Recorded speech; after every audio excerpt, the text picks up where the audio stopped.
Okay, I want to give you something that takes 60 seconds and might change how you see your entire leadership team.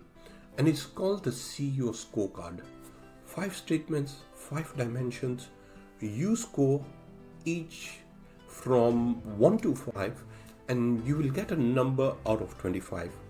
Now, here's what makes it interesting.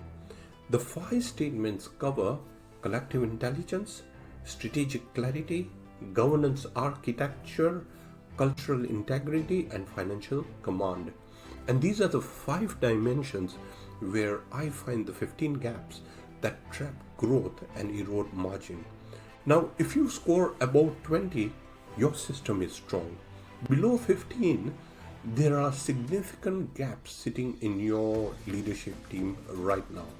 Below 10, the system needs rebuilding.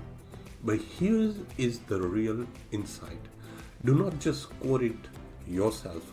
Give it to every member of your leadership team independently, because the gaps between your answers are more revealing than the answers themselves.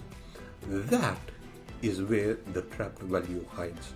There's no email required, there's no sign up. Just download it from the link below, print it out, and score your team today. Clarity first, impact fast. I'll see you in the next video. Bye for now.